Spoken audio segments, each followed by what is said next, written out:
Hello there and welcome back to my channel. Thank you so much for joining me today. Here I am joined by New Zealand's backgammon superstar, Grant Hoffman. Welcome, Grant, to my channel. Thank you so much for coming today. You're what? Yeah. Do you want to tell the audience, who are you? Who is Grant Hoffman? Well, the superstar thing is makes me cringe. I always consider myself just as a guy who likes playing backgammon. I apart from being a computer consultant, I also do some teaching of backgammon, and I just really love the game, and I've had some successes at it. Is the way to put it. You're very humble and modest. What successes exactly? Tell the audience. Uh, um, I've won the New Zealand champs twice live and twice online. I played overseas. I've won this. Yeah, I won the Australian champs twice, which is the only non-Australian to ever win it in its 50-year history. I won the Speed Gammon in 2019 in San Antonio. I came second equal in 2017 in the Chicago Open. I've just basically a lot of fun playing. I've just got back from Queensland, where I won the Speed Gammon champs there for the Australian Speed Gammon champs. Oh, fantastic. So how long, Grant, have you been playing backgammon for? Oh, I started when I was 21, which was, I'm 63 now. So, and I had some gaps, obviously, when we had kids and things like that. Yeah. But funny story, my cousin was turning 21, and I was trying to find a present for her. And she had this backgammon board that was falling to pieces. And my aunt said, she plays it all the time, and your board's just dissolving. So I went and bought a board and thought I'd try it, and just fell in love with it. Gave her the board, and basically started playing. So that was how I got involved. Wow. So 42 years with some gaps. With some gaps. Very good. And you've had some fantastic teachers yourself, haven't you? Do you want to talk about that? Yeah, well, like everybody, I probably started off with Phil Simborg, but for many years I had lessons from Stick Rice, who isn't very active in the backgammon scene as such, but he still plays a lot, and he's still as sharp as he ever was. I would love to see Stick actually play in something like the UBC, because I think he'd do very well. But I was very privileged to many years have lessons from Stick, who basically helped me, learn what was important, and my results improved immensely from him. But I would also add that there have been people like Julius High and Chris Bray, whose seminars have also been fantastic. You should value Chris Bray as a living treasure. Yes, a strong UK player who, I've seen him at a lot of tournaments, and he does some excellent commentary as well on matches. How was it? I must ask, having Stick as a teacher, was it quite a rigorous process? How was he? How was the learning environment? Stick was very relaxed, but he was very inspirational because he was so good. And if he didn't understand a position, I remember sending him a position where I got the right answer, a double, particularly score-based double, and everybody I showed it to didn't believe it was a take, and I doubled my opponent, and I believed it was a take, but he passed. And Stick could see why everybody passed, but I think he said, I played it 200 times out, just from position, just to understand it. So Stick was like a meteor. He just burst onto the scene and very quickly became good because A, he had the time, to do things like that, but he would just play things out, every type of position, till he understood them. And yeah, so he was very inspirational. He was very disciplined, and I feel very privileged to have had lessons from him. Fantastic. Sounds like a great experience. And he does contribute as well to the Backgammon forum, and his comments are often very laconic, but also quite wise. And you can see that he really understands things. And he's got many articles you can read online about different match scores, and he's very good at explaining clearly complicated things. Yes.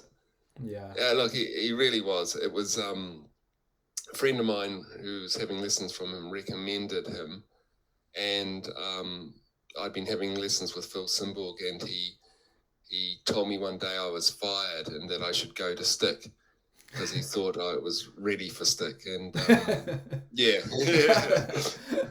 ready for stick. I love that. Yeah, you need to prime yourself for the experience. Well, he doesn't do very low level players, whereas I also do some teaching, and I also I have students from the whole range, and I still find joy, a lot of joy, in people at a very low level getting better and starting to achieve. I'm actually a little bit worried about what we're going to do because it has a slight mathematical basis. And although I'm a mathematical person, I'm worried that people will think, oh, yes, he just teaches math stuff. Well, as I said about the speed gammon, you can't do complicated match equity calculations when you're playing speed gammon. And I think the role of any teacher is not to just teach their preset, what they're going to teach, but to look at the student. And if they're non-mathematical, and I've had lots of non-mathematical students, you teach them what they need to know to become better. Or if they are mathematical, then you can put mathematical stuff in. But you, as a teacher, you've got to tailor what you're teaching to what will work with that student and what will make them a better player. And at the end of the day, that's what you should always be doing, trying to make the student into the best player they can be. Fully agree. Well, that's my philosophy. Absolutely. Yeah. As a teacher myself, I fully agree with your philosophy that you have to be adaptive, and a good teacher is like a chameleon. Yeah. Yeah. How? I would say at one stage I was doing some study with Clyde Wolpe, and because I'm quite mathematical, and he got me to stop using any maths for 3 months to truly cross-training to understand how to play when you can't do the maths calculations. And that really helped me with speed gammon, because there are times it really does help. And I have a lot of people say, I'm not interested in speed gammon. And then you see people play and get into time trouble, and they're playing speed gammon. Except they usually don't know how to play it. Yes. That's why I always say to students, learn how to play speed gammon. Hopefully you'll never be in that situation. But if you are, there's any half decent move. This is a stick saying, any half decent move is better than timing out. Colourful adjective removed from that statement. How would you respond? So some players, might find maths very difficult. They might not be mathematically inclined. They might sometimes find it somewhat of a cognitive overload and maybe kind of obscuring rather than helping. How necessary is it, do you think, to be a really strong player, to know the maths in backgammon? I don't think it is actually essential, and the maths that I usually teach is like the one we're doing today is actually quite simple. I think that criminal charges should be brought against some of the people I've seen teaching pip counting, because it's a lot easier and a lot easier.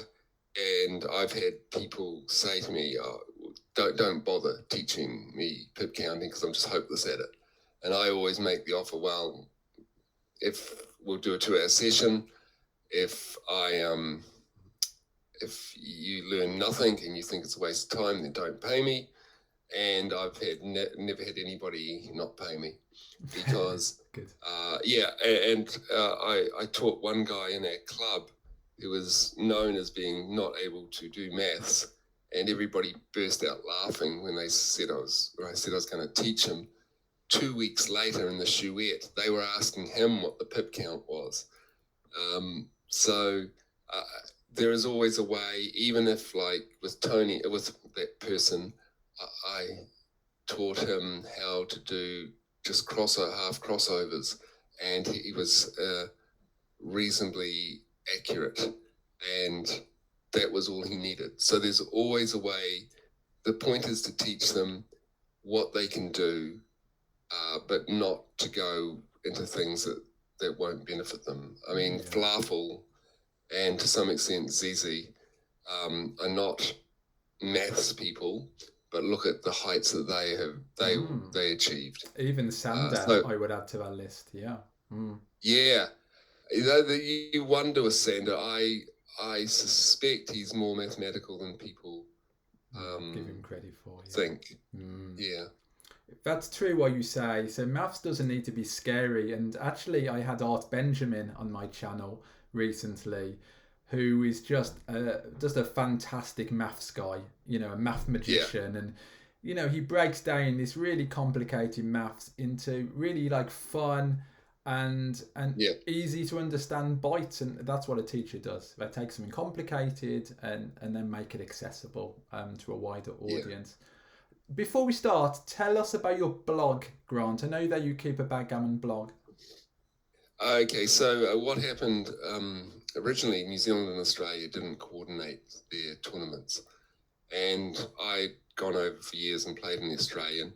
And I just started an email where I one day would send out a position, the next day I'd send out the analysis. But rather than do if you do this move and just write the move, I diagrammed all the alternatives, and it was quite full. The email list grew. I had people from Israel, people from America. I had ended up with 2 ex-world champions wanting to be on it, and the emailing got to be a pain. So I just created a blog. And every week, every Monday, I put up a position with the analysis because it's easier than doing the email. I try to do in-depth analysis. Sometimes the positions are all over the place. And I remember one guy when I was doing the emails, a very good player, sent me an email saying, "Why would you put up such a simple position? The answer is obviously this." And he chose the third best alternative. So the positions are all over the place. And sometimes, yes, they are simple. And that counters as much as possible the quiz factor. Mm-hmm. And it's just become a labour of love. The emailing is becoming too hard. And now New Zealand and Australia coordinate all their tournaments, and New Zealand and Australia have actually joined into one federation. Mm-hmm. And I feel, I feel I contributed to that. I would say that there are players in Australia who are playing at a very high level who no one has ever heard of. My friend Mick, when he went to the Japanese Open one year, came second. Mm-hmm. And although he's a very good friend of Tim Cross's, a lot of people haven't heard of him, and certainly the other 2 guys who I'm thinking of, I don't think nobody would know them in Europe or America. Sure. So there are players lurking around in Australia who are quite good. Absolutely. Okay.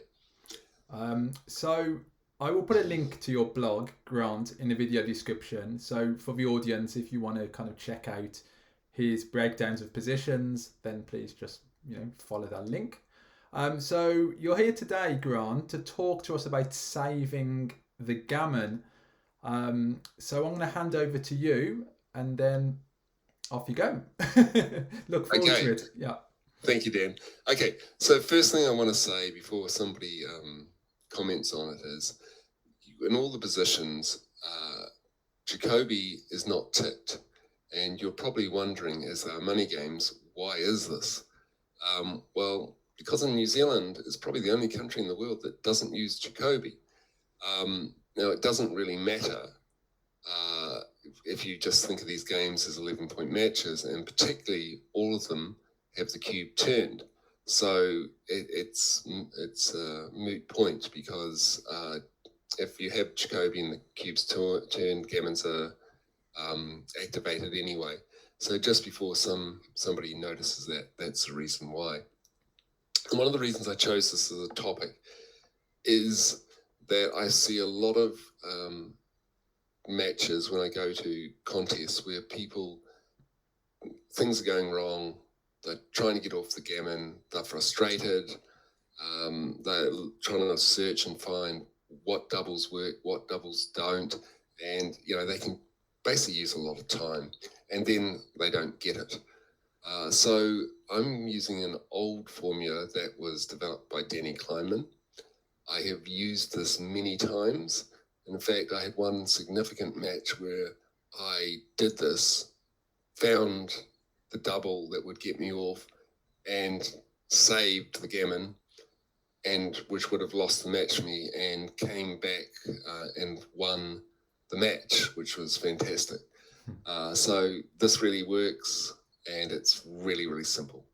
Okay, so what we do is, in any given situation, we calculate the number of pips to get all the checkers to the 6 point. So here, for example, we need 5 plus 4 is 9 pips to get everything to the 6 point. We subtract the number of pips on the dice. So we have 9 minus 3 is 6.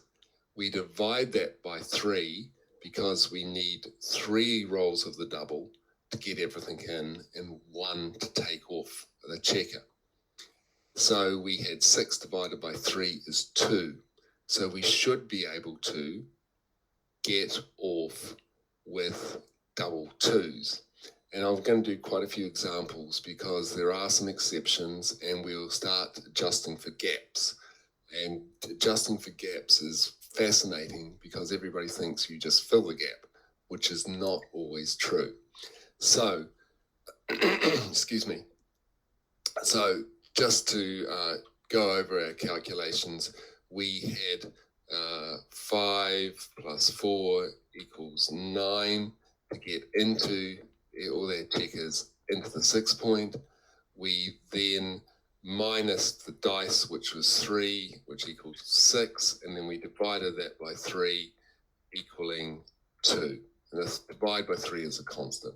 So we should be able to get off with double 2s. Now, the best thing to do is to put a checker that number away, like 2 away from getting in, or multiples of 2. So if we go to 10 to 8, we know that that gets in with 2. Can we move the other one to a multiple of 2? And the answer is yes, we can move it here. Or this is the equivalent of playing 11-8. Now double 2s will get you off the gammon. Although double 2s is a low double, and you could say, well, I could have just said, does double 1s work, does double 2s work? When it gets higher, you see people experimenting with double 3s when it will never get them off. This will take you to the point where you never have to consider certain numbers. Now, the number you calculate won't always get you off, particularly because of gaps, and you may have to go up, but you never have to consider lower numbers, and it's just incredibly useful. So we'll do a few examples. Okay, so, actually, let's let's show that the answer is correct because I actually have a rollout. And bingo, 11/8. Okay, let's do another one. And one of the reasons I'm going to show you a couple where it doesn't work is so that you see when this has to be adapted, and same with gaps. Okay. So a very simple calculation to know where to move your checkers to make the doubles work effectively. Yes. Yeah. And I see, particularly when I play speed gammon, it's really interesting seeing where people burn time. And I've lost count a number of times I've seen people trying to get off the gammon like this and burning like a minute of time, which is really significant. Yeah. So what we're going to do here, same deal. We calculate how many pips to get in. Well, this checker here needs 7 pips. This checker here needs 5 pips. So 7 plus 5 equals 12. Okay. We're subtracting what's on the dice, which is 3. So we go -3 equals 9. And we divide that by the constant of 3 equals 3. So double 3 should be able to work. So we then want to move, can we move any of these checkers to multiples of 3? Well, using the 2 to get to here means that's a multiple of 3 away. Then moving this checker here down to here with the 1 means it's also a multiple of 3 away. So 1, 2, 3 to get in and 1 to take off. So if we look at the answer, it should say 13, 12, 11, 9. So I'll get you to the answer really quickly. We'll just do, we've got quite a few examples, but I've tried doing this with minimal examples, and then I know that some of them that'll raise questions and, they'll be forever answering. So I thought, right, let's just do it reasonably comprehensively. Okay. Okay, so here we go. Same deal. We look at, let's get the comments up here. We need 6 to get from here to here. 6 to get from the 12 points. So 6 plus 3 and 6 is 9. So it's 9 equals 15. Then we subtract the dice, which is again 3, equals 12. And we divide by 3, equaling 4.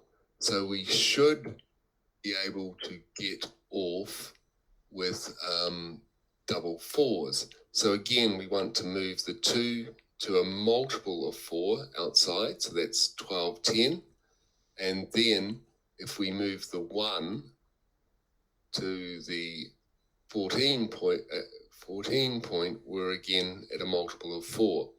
And indeed, if we look at the answer, voila, 15, 14, 12, 10. Okay, so just do a couple more simple ones before we complicate the issue. And it's fantastic. I saw a seminar with Mucci did on non-contact positions, and there was one where it was double 5s, and I just looked and went, yeah, bang, bang, bang, double 5s, easy. It really is that simple. So it's so sad when you see people, as I have seen people not get the right number, then the number that gets them off is rolled and they lose. It's just unnecessary. But if you're my opponent, feel free to do it. Feel free not to take this on board. I wish I knew this 5 years ago. Yeah, it's a good calculation. Yeah. Okay, so let's go again. So we are looking at number 4. So this one needs 7 checkers, 7 pips to get in. And I always do the closest, because if this is 7, then I know that that's 4 away. So that's 7 plus 4. That's got to be 11. So we've got 7 plus 11 equals 18. Minus 3 equals 15. Divided by 3 equals 5. So we should be able to get to double fives. Now, multiples of 5 away would be the 11. So we can get to the 11 with the 2. So with the 1, if we move here to here, we're also 5s away, so we can get off. So the answer is, save it, no, 17, 16, 11, 3. Okay, so last one with no wastage. Okay, so a 4 and 1 this time. And we calculate, well, we are 3 away, so that's 3 plus. And I always try to get 6 away, so to calculate the number. So that's 3 plus 5 to get to here, 6 to get to here is 11, plus 11 equals 14, minus 5 equals 9, divided by 3 equals 3. So we should be able to get to a number that lets us get off with double threes. Well, we're already 3 away here. And can we get to here, which is the multiple of 3 with 4 and 1? Yes. So it's got to be 17, 12. And lo and behold, 17, 12. I'll go to final. We get off with double threes. Okay. Now, so far, we've aimed at getting just to the 12 point. And the question comes, is it okay to waste some pips and go a little bit deeper? And the answer is yes, there are circumstances which we want to do that. Let's take this example and we do the calculations. We need 1 plus 6 and 12 equals 13 minus 5 equals 8 divided by 3. Now this is important because we have to round up. So you don't need to go it's 2 point whatever. You just go it's 3. Exact doesn't count. There is no 2.78 on the dice. You round it up. So we should be able to get off with double threes. So when I watch people do this, they do things like, well, if I get to here, 1, 2, 3, 4, I don't get off. Now he puts it back to there. Yes, it was there. Okay, so what gets us off here? Well, if we bring this in with the minimum, which is the 2, and we move this 3, we go 1, we get to a multiple of 3, 1, 2, 3, and take 1 off. So we're wasting a pip and going 7, 5, 18, 15. And if we look at this, save it now. Yep, lo and behold. So we've wasted 1 pip. We've gone 1 pip too far. The question is, how far is it worth wasting more than 1 pip? Well, let's take a look. Here we've got a 4 and a 3. So to get in, we need 1 plus 4, 6, 4 and 6 is 10. Another 6 is 16. So 16 equals 17 minus 7 equals 10 divided by 3 equals divided by 3, but we round it up, is divided by 3 equals, if we round it up, should be 4. Okay, so sorry. I haven't got COVID, okay? That's all I want to say. I hope not. Yeah. I actually haven't had COVID. I'm the only one in my family that hasn't, but yeah. So this is saying we should be able to get off with double 4s. So how do we get off with double 4s here? If we go 1, 2, 3, we get to here. That's 3 of them. So if we go, if we were to just move this out into, so 3 and 4 into here, does double fours work? Well, 1, 2, 3, 4. The answer is no. So we put it back here. And if we go 4 to here, 3 to here, 1, 2, 3 gets us in, and the 4th one takes it off. Now we've wasted, 1, 2, 3 pips. And 3 pips is about the maximum amount of wastage you can have. Putting it any deeper usually will not work. And I should say this is with 2 checkers outside. With 3 checkers outside, you can have more wastage. Yes, but let's do a 3 checker one, because some interesting things start to happen. So what we've learned from this is you can't just move at the maximum, which is what I see a lot of people do. You have to think about wasting pips, and the limit is about 3 for 2 checkers. With 3 checkers, save it now, no, things get a whole lot different. And this is one of the reasons why we want to look at this. Let's look at it. You need to have 1 plus 4 and 6 is 10 to get in for that checker, plus 1 more than that, 11. So we put that together, we should equal 22. We subtract 10, and then we should equal 12, and we divide by 3, and we should get 4.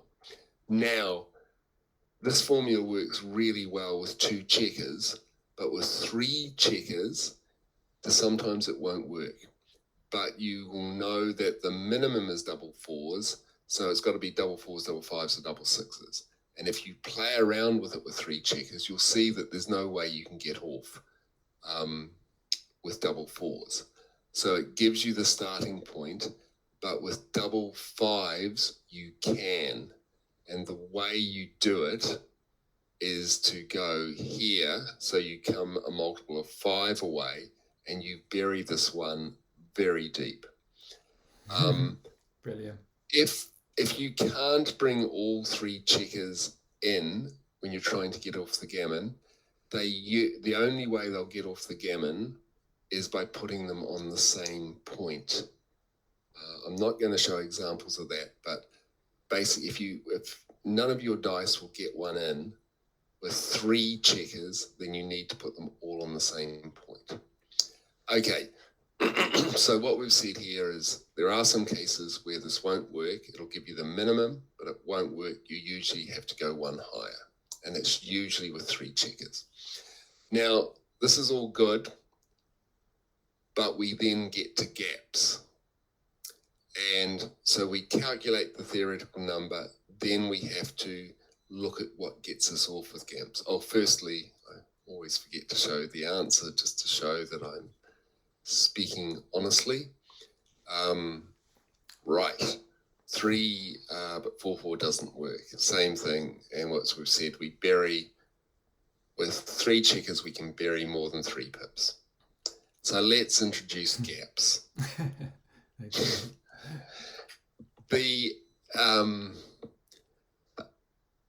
The instant thing I see people do with a gap is they put a checker on the gap. Like in this situation, they would play 6-5. They'll then do the calculations and say, how can I get this to work? And the answer is, you can't.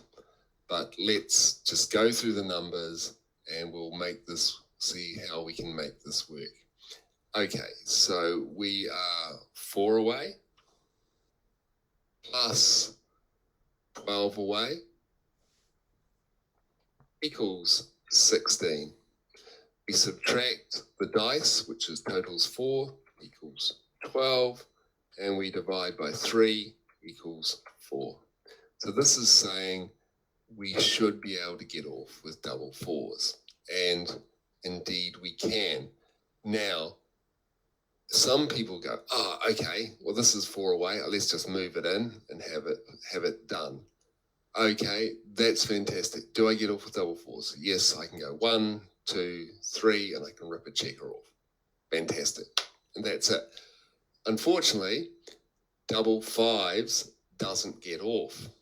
So what we need to do is think, well, actually, this is 5 away from the gap. We don't need to fill the gap. If we move 18, 14, do we get off with double 4s? Well, 1, 2, 3, 4, we do. Do we get off with double 5s? 1, 2, and do this.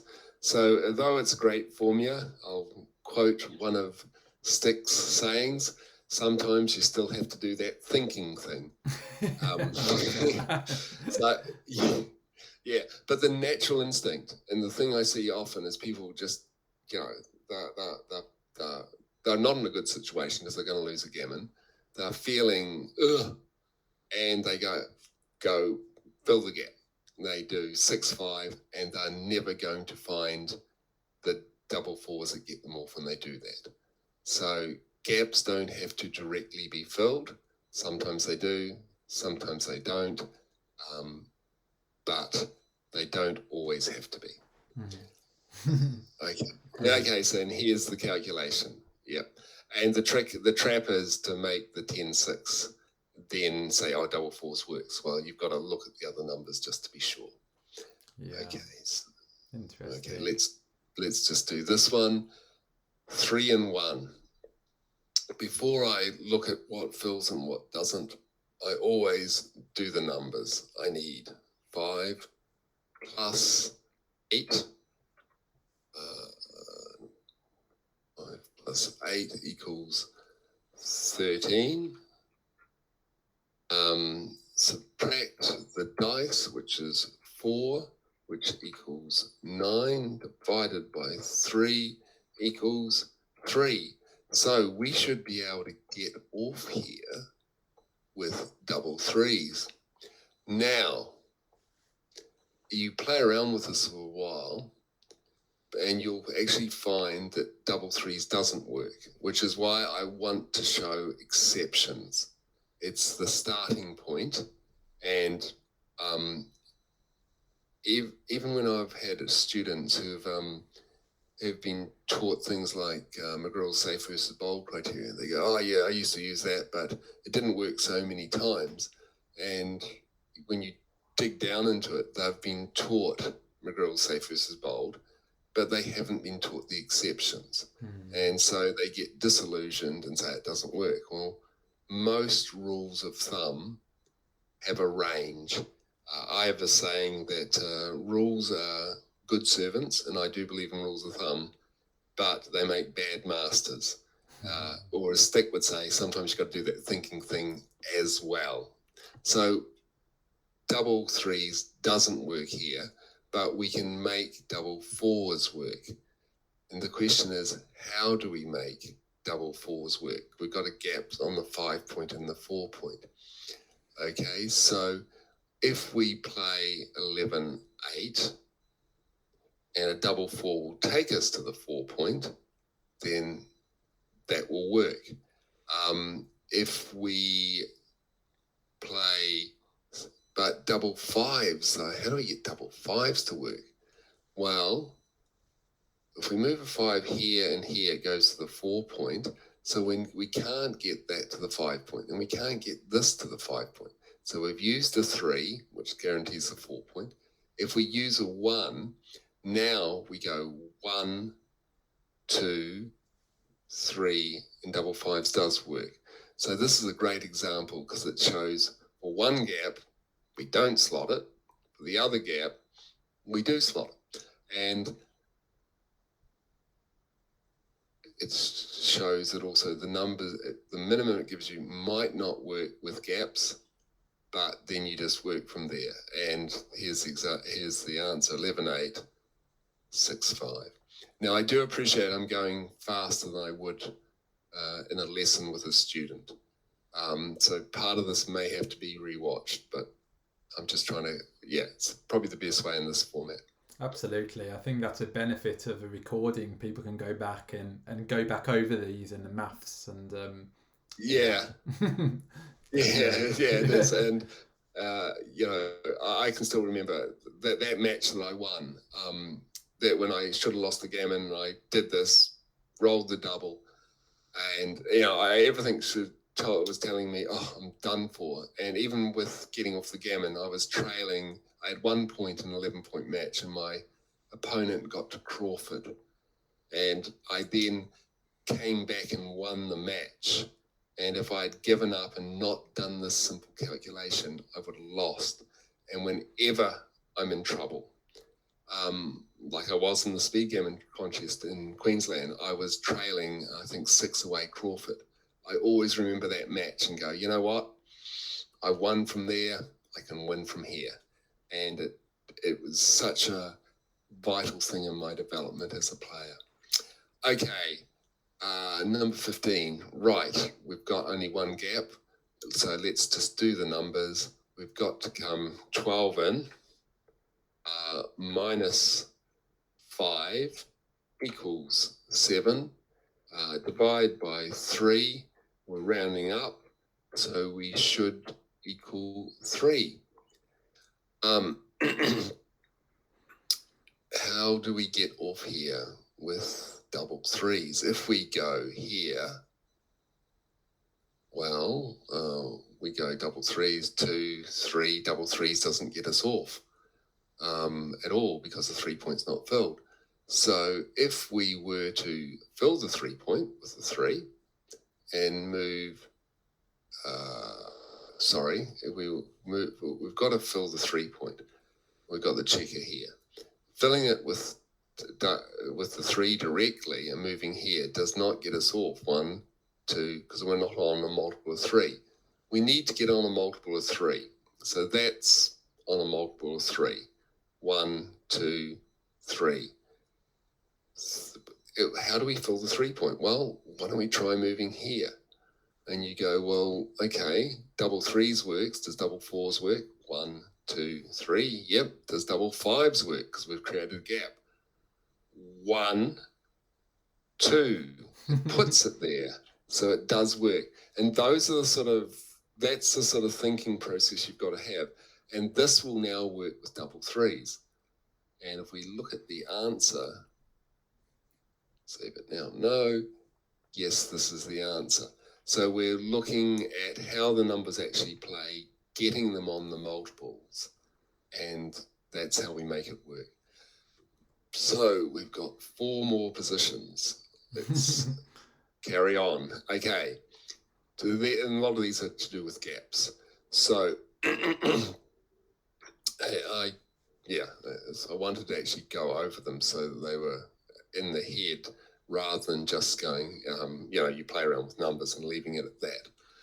Okay, so what have we got? We've got 3 to get in plus 8 equals 11. Then we minus 3 equals 8. Divide by 3, and we round up equals 3. So we should be able to get off with double threes. Now, if we move this in, 1, 2, 3, but we don't do anything with double threes doesn't work in that case. So if we move this, well, we could try doing that and moving there, but so we could try doing this and doing that, and we still don't get off with double threes. So the way to approach this, let me copy it out again. I've lost the original position. Okay, we get to a multiple of 3. Bang. Okay, 1, 2, that gets us in. The only way we can get off double threes is to move this to here. So now double threes work. does double fours work? Well, lo and behold, we're actually at a multiple of double fours as well. So that's 2 to get in, 3, double fours work, double fives work. So this is the correct answer. We've moved from here to here, creating a gap, but we can now handle double threes and double fours. It's interesting because it's not intuitive, really, sliding the checker over from one point to another, but it's clever. I like it. Yeah. Once you learn the basic technique, you sort of have to play around with it. And I was thinking, oh, how does this handle gaps? And I spent a lot of time just playing around with it, getting it to work, seeing what I needed to do. And when you get practiced at this, you start to see it quite quickly. And I've had people say, oh, you just move the checkers and guess because I've done it so quickly. And then I start to explain the method to them. And, that takes like 40 minutes. And I was thinking, oh, for goodness sake. And usually now I just say, yep, you're right. I'm lucky. And leave it at that because if you want to know why I'm not lucky, I'll give you lessons there. Okay, so let's look at number 18. Same deal. Easy to calculate. We need 4 plus 4 equals 8 minus 3 equals 5 divided by 3, round up equals 2. Right. But we have a gap on the 3 point again. So how do we make double threes work? Excuse me. Okay. So how do we get, though you have a 3 point gap, playing 4-3 would make double threes work, and going here means that it would work with double threes. So 1, 2, 3, and fourth one off. But doesn't really work with double fours. 1, 2, double fours doesn't work. Okay, so let's put this back and try again. Okay, so if we go 10, 8, sorry, 4, 3, that's what I should have done. I got confused with the one there. Double threes works. Does double fours works? Yes. Does double fives work? Yes. So we've slid, we've moved to here, and now double threes, double fours, and double fives work. And this is quite a complex one, which I slipped in. Yep. Okay. So it's like a puzzle, that one, a backgammon puzzle, isn't it? I know. Julian Fetterline did one like that for a talk for the UK BGF. How you say the gammon, and there were gaps in board, and that reminded me of one of his kind of conundrums. Yeah. Yeah, it's in a lot of the cases though, there are not gaps, and it is really just so simple. Mm-hmm. So I'd say to people over the board, if you find this hard to start off with, a lot of cases there's not going to be gaps, and so you can just very quickly do it. Or the gaps will be on lower points because you've been hit from a lower point. But yeah, okay, so let's just, last couple to really cement this in. We need to go 7 plus 8 to get in equals 15 minus 4 equals 11 equals 11.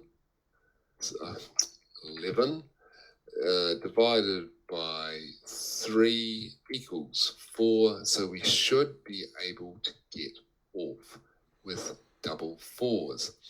Now, I'm trying to go 1, 2. We need to get to a multiple of 4 to make double fours work. That doesn't work really well going here because we have to bring, or we can't. Sorry, we have to go like that to do it and play the 3 to here, and then we have some other issues. if we go 3 here, does double fours work? 1, 2, 3, it doesn't. Okay, so let's see what happens if we slide to the 4 point. Bang. Now we have to get to a multiple of 4. So let's go 13, 10. We're on a multiple of 4. How does double fives work? So this would go 1, for double fours first, 1, 2, 3, 4, double fives, 1 to here, 2 to, let's do it. That's 1, that's 2 to there, that's 3, that's 4. So the answer was 5, 4, 13, 10. Okay, and that will get you off double fours as well. So our final one, I may show you the Moochie one to show you how simple it was. Okay, final one. 7 plus 6 equals 13, right? Minus 5 equals 8. Divide by 3 equals 3. And we've got to make everything work.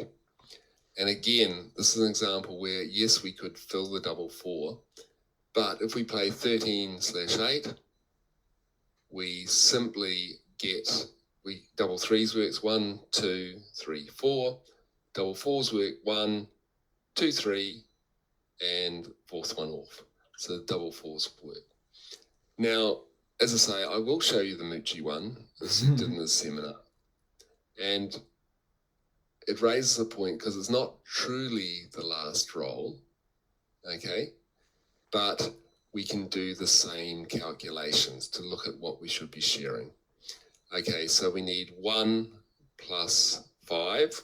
1 plus 5 equals 6. Plus this number out here, 1, 6. Another 6 is 13. So plus 13 equals 19. Minus 5 equals 14. Divided by 3 equals 5. So we need to get off with double 5s. Now, we can move this 3 and get on to a multiple of double 5s. And we can move this 2 and it puts it in. And normally with 3 checkers, if you can put one in, you should. Otherwise, all 3 have to be on the same point. Mm-hmm. So double 5s now work. And this was one he gave in a seminar. The formula works. You don't need to fluff around trying to do, double 3s, double 4s. Bang. You know what you're looking for. And although this is about getting off the gammon, in racing situations, when I'm behind in the race, in this sort of scenario, even if the opponent has more checkers, I will put the checkers where it takes advantage of a double. Mm-hmm. So it sort of does have that other thing as well. And this is, as I say, this would be quite complex maths for what I teach. And I decided that it would be good to just put this out there so people can pull it apart, because it's sort of, I found it so useful, and it's good to share it with the backgammon community. Yeah, thank you so much, Grant. I mean, really, really useful. I love the maths formula. Very simple, even I can understand it. And great positions as well. And you're right, I mean, some of these can be easily missed over the board. So I think here you're not only teaching how to save a gammon, you're also teaching how to be a bit more conscious in your checker plays. Don't just make the first thing that comes into your mind, which sometimes happens. People go into autopilot when they're bringing the checkers around. Do a bit of thinking, and it's great. Yeah, thank you so much for sharing that knowledge. You're welcome. And thank you for all the work you're doing with your channel. I certainly follow it, and I've certainly learned from it. So that's really great. Yeah, no, this is brilliant. It's a great asset, and I think this will be really, really helpful. How many times over the board have I myself been trying to save a gammon, and sometimes it's crucial. I mean, if you're in a match and the score's 4 away to the opponent and the cube's turn, then you're going to lose the match if you don't save the gammon. So it's not a trivial matter. You want to kind of make sure you don't lose. And even for money, if we're playing like £50 a point, then that's another £100 you're going to be owing somebody afterwards by not making the right play. So I'm all about kind of thinking kind of consciously about where you move the checkers. And you often see top players like Mochi and Thomas Tenland really thinking about where each checker goes, Thank you so much, Grant. Honestly, it's been a pleasure having you on, getting to know about you, sharing your anecdotes, and I'd love to get you back on again in the future. If you're up for it, talk about something else. Anything else? I'd be up for it. Anything else you want to say before we wrap this up? No, I think that just about covers it. As I say, I do follow your channel, and thank you for all the good work. And thank you. And your blog, which you mentioned before this presentation, I'll put a link in the chat for the audience. So please do check that out, guys. Grant has a lot of knowledge. He's put a lot of work, into kind of deepening his understanding. So use that as a free resource, and that will definitely benefit your own game. Are you also taking students, Grant, or is that something you're not so interested in at the moment?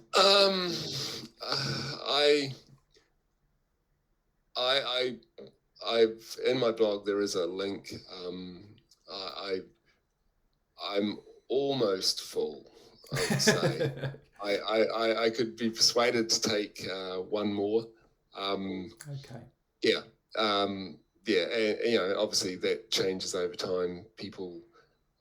Students come and go after certain times, or they get to where they want to and they take breaks. So the answer is yes, I would take another one. Absolutely. Well, I can just reiterate, thank you so much for coming on my channel. I hope to see you at a tournament at some point. That would be great to meet you in person. And yes. And also, I'm going to check out your blog for sure. Going to pick up on some more kind of backgammon goodness. So thank you, audience. Please like and subscribe if you enjoy my channel. New videos every Wednesday. More brilliant guests like Grant Hoffman coming soon. Thank you for your support, and thank you, Grant, for your presentation. It was brilliant. You're welcome. All the best. Okay. Take care. Bye-bye. Take care. Bye-bye. Bye.